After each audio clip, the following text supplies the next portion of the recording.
Ini matanya ditutup, kalau dibuka matanya nyala. Kalau dibuka.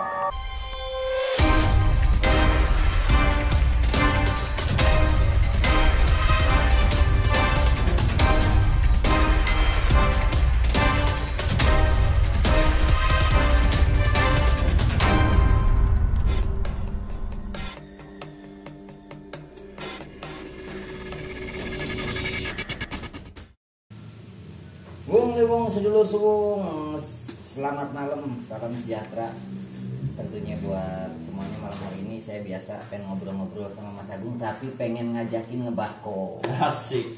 Jadi malam ini spesial bako nih. Ngebako, kita spesial ngebako. Kita spesial ngebako. Suka bakongan nih? Suka sih enggak Mas Ai. Jarang juga sih. Jarang. Tapi kalau misalnya ada bako ya saya jadi tertantang. Bako itu bikin rileks. Oke. Nah, asal kita benar-benar ngisipnya itu kita nikmatin. Kita. Ini di bako nih. Ya, bako. Oke. Mantap. Jos. Ini Bentar Mas. Bako ada ini sih. itu karinding namanya. Oke. Karinding itu alat musik. Eh. Apa kamu lari-lari? Bentar dulu, jangan main-main. Apaan? Itu tuh, aduh, main-main ini mah dah. Begini. Nih. Main. Oh ini jenglot piaraan kalau ini. Aduh. Saya punya 2 jenglot. Ada yang udah benar-benar mini. Bentar Mas Ai. Jenglot nih. Serius nih, bener nih. Jenglot. Nggak main-main nih. Ya jenglot lah. Batara Karang. Kalau Urban Legend bilang jenglot itu adalah Batara Karang. Gimana Mas Agung? Enggak, soalnya baru kemarin Mas Ai. Baru kemarin saya baca-baca artikel soal jenglot soalnya Mas Ai. Ya memang Urban Legend sih ya. Jadi legenda. Legenda itu kan antara benar atau enggak kan itu kan terserah ya masyarakat ya. Terus ini baru kemarin sekarang ada jenglot, gimana ceritanya? Kan settingan. Udah disetting. Aduh. Ya kan settingan. Kita malam hari ini mau ngebahas jenglot. Kan gitu. Jadi udah disiapin sih sebenarnya ya. Siapin. Settingan lah. Kalau kita YouTuber nggak settingan nggak keren. Bikin gempar banget. Kalau nggak settingan nggak keren. Settingan itu keren. Ya udah. Mas Ai, paling sederhana lah. Sambil ngebako ya, apa ya? Bakal. Bisa nggak ngelintingnya? Ini. Nih, nih, tahu jadi. Mantap. Ya sebelum kita ngebako dulu sambil kita nanti bakal ngebahas tentang jenglot. Ini mentang-mentang ngebakonya di hitam legam, jadi papirnya juga hitam Nah legam. ini papirnya khusus. Jadi papirnya juga bahannya itu terbuat dari daun tembakau juga sama. Unik. Jadi buat jadi kertas daun batang-batang daun. Tapi ini nggak ngidupin jenglot kan? Nggak ada masalah. Nggak ada. Jenglotnya kan makannya darah. Oh. Konon katanya. Konon katanya. Padahal enak nasi padang Mas Ai. Weh, anaknya kopi lah. Kopi hitam legam. Gimana baca-baca artikel apa tuh tentang jenglot tuh? Iya, jadi jenglot itu kan sebenarnya banyak versi Mas Ai. Ada yang bilang seorang pertapa yang ribuan tahun lamanya, terus mencari sebuah keabadian, gitu. Tapi akhirnya kena kutukan kan? Kena kutukan, terus akhirnya dia dikutuk dan akhirnya rohnya itu terjebak di wujudnya sendiri, di jasadnya sendiri, dan kutukan itu mempengaruhi terhadap, karena kecil kan jenglot kan, akhirnya menciut dan akhirnya keabadiannya seperti itu gitu yang saya baca mah. Secara legenda begitu ya. Legendanya begitu, dan umumnya berarti jenglot ini dia adalah sosok manusia yang sakti. Sosok manusia sakti yang mencari keabadian lewat bertapa gitu. Mencari keabadian lewat bertapa. Betul. Lalu menciut jadi kecil. Betul. Ya kan? Karena kutukan ya. Iya. Karena kutukan itu beberapa versi ya. Betul. Menjadi kecil tapi dianggap sakti. Iya kan? Benar. Padahal bisa aja ini dibuat gantungan kunci. Waduh ya.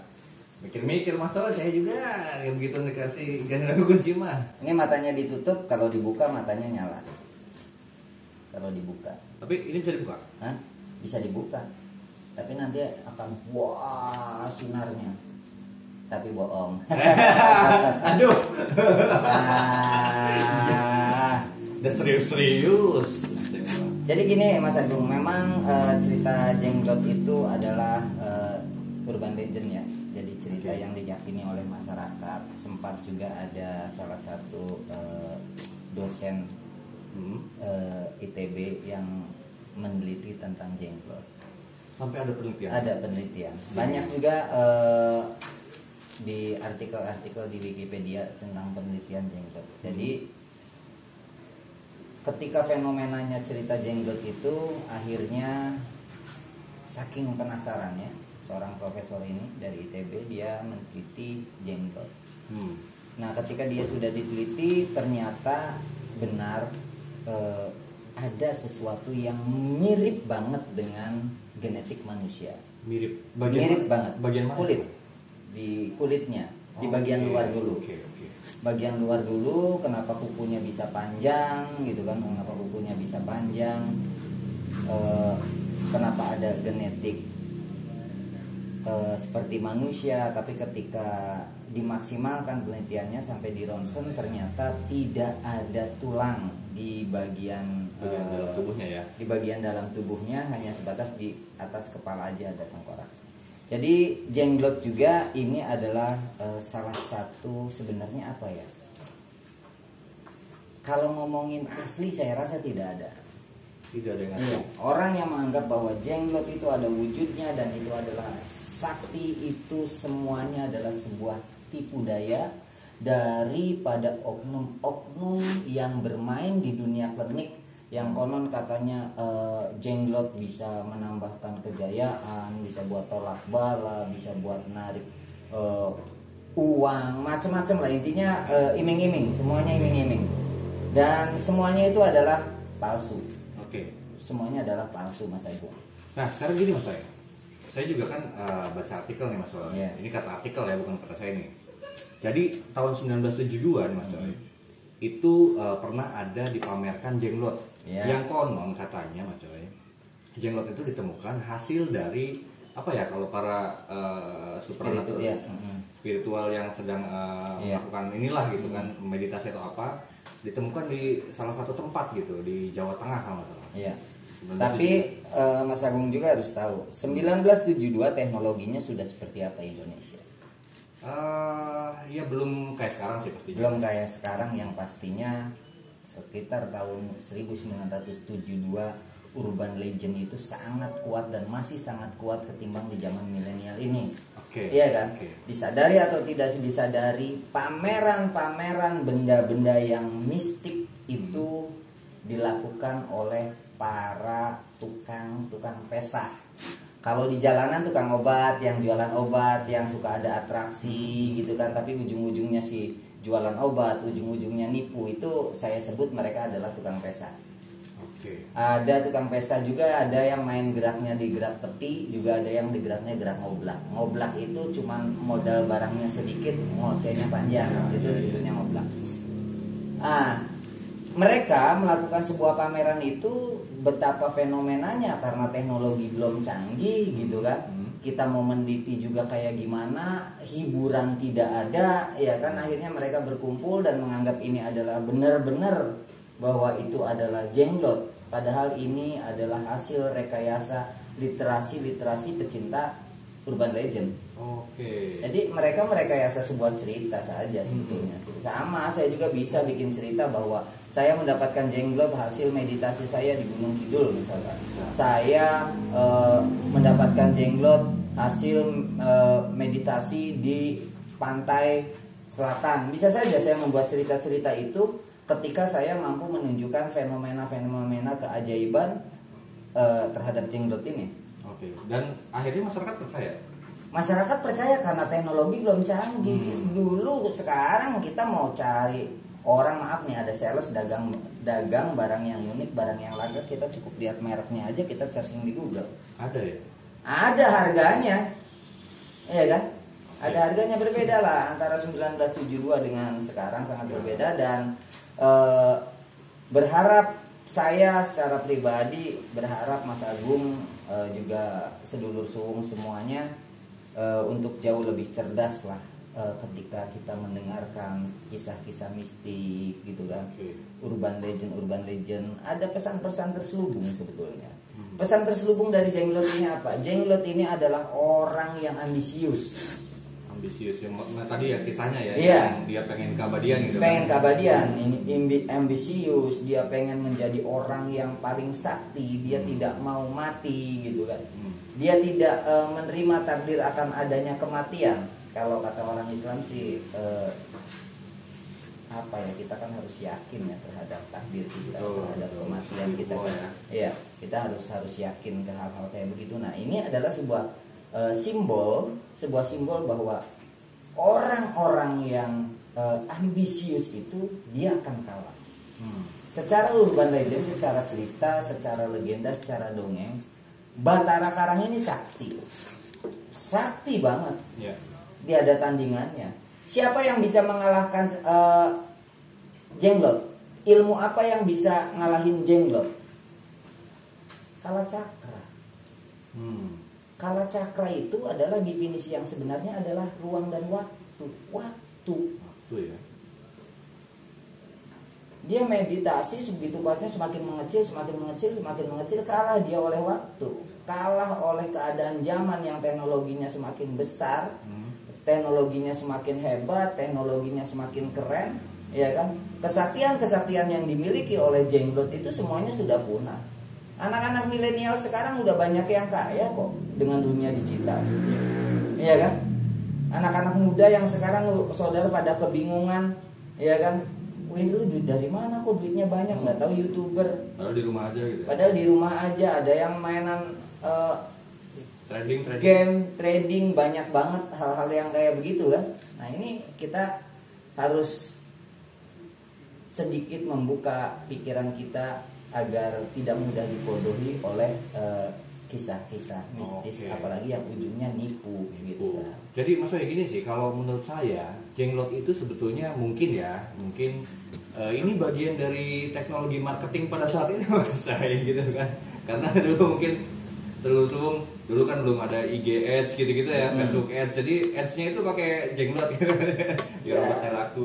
Bisa jadi buat obatnya laku. Makanya kan tukang besa atau tukang obat di pinggir jalan dia mau panjang, saya akan rubah ini manusia berbadan ular berkepala manusia atau sebaliknya, ya kan? Ada ikan berkepala lele. Nah, bisa begitu, itu kecel lele namanya. Ya kan? Itu kecel lele. Pokoknya buat sedulur suung, buat semua sedulur suung, mulailah cerdas dan kita lebih terbuka terhadap hal-hal yang lebih rasional. Jadi ketika kalian menemukan sesuatu yang klinik, yang sihir atau keajaiban, berpikirlah rasio, gunakanlah analisa kita, karena keajaiban itu adalah sesuatu yang tidak mungkin namun bisa menjadi mungkin. Ajaib kan? Iya, betul. Nah, keajaiban yang hakiki itu adalah Mas Agung. Keajaiban milik Allah. Oh iya, jelas. Satu-satunya dan hanya satu itu. Keajaiban milik Allah. Dan ketika analisa kita nyampe, apapun itu keajaibannya, ketika analisa kita nyampe, ya udah nggak ajaib lagi. Tapi ketika analisa kita tidak nyampe, gila lu coy, sakti, wih Mas Agung sakti, bisa begitu Mas Agung, ya kan? Karena analisanya nggak nyampe. Tapi kalau analisanya nyampe, sepele banget. Maaf, buat ini kameramen, coba ada rokok nggak? Rokoknya habis ya? Nggak apa-apa, di sini aja. Oke. Ini Mas Agung, coba bakar rokoknya. Malam ini ngadu bako nih, bung-bung. Coba bakar rokoknya. Bakar aja rokoknya, bakar sampai enak, sampai nikmat. Dinikmatin rokoknya. Nyalanya yang rata, jangan grogi. Nah, saya mau kasih tahu sama Mas Agung perihal sedikit rokok nih ya. Buat sedulur suung, perhatian rokoknya. Mas Agung, kalau rokok ini saya tempelkan di sini panas nggak? Ini panas. Kata siapa? Kata saya barusan. Benar. Iya. Oke, kalau rokok ini saya tempelin ke sini, panas nggak Mas Agung? Bakar Mas Soy. Kalimatnya perhatikan. Kalau rokok ini saya tempel ke sini, panas nggak Mas Agung? Panas. Saya enggak. Enggak. Saya Panas lah Mas Soy. kata siapa? Ya orang-orang pasti bilang Mulut saya diem. Iya sih. Panas itu adalah rasa, nggak nampak. Oke. Iya kan? Panas itu rasa, nggak nampak. Nah, ketika kita begini, au, oh cengeng lu coy, gitu kan? Iya. Tapi ketika rokok ini semakin dimasukin ke dalam sama saya, iya kan? Kamera boleh ke sini. Rokok ini saya taruh di sini, iya kan? Rokok ini ada di sini kan Mas Agung? Iya. Ketika saya buka,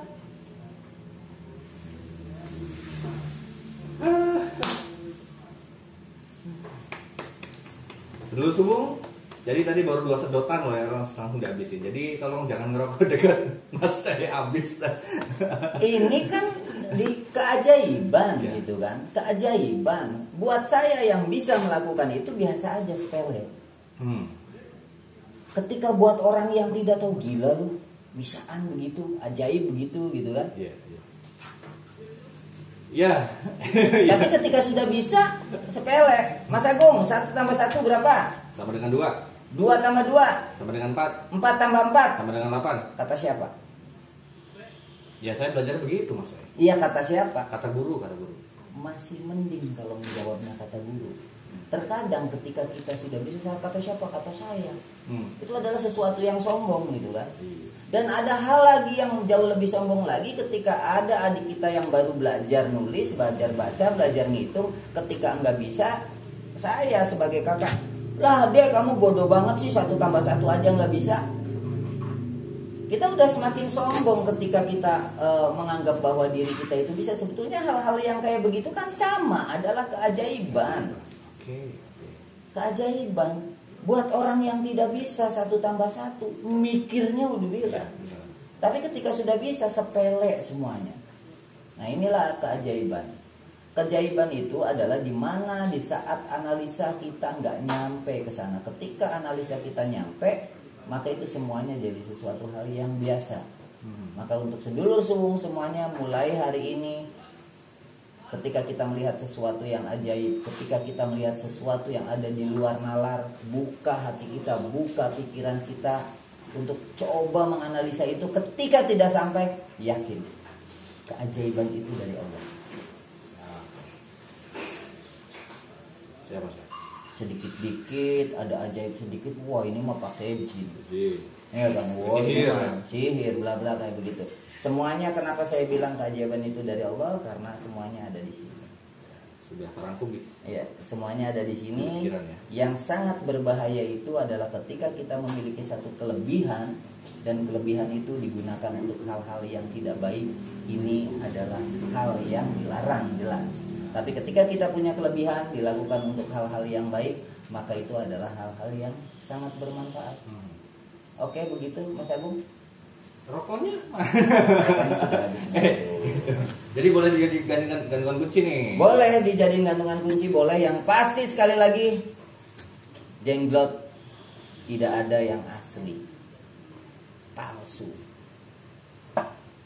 Palsu. Bung di bung, jenglot palsu. Jadi kalau nemu jenglot di jalan jadi gantungan kunci bebis. Gantungan kunci aja. Oke, buat semua sedulur suwung, terima kasih.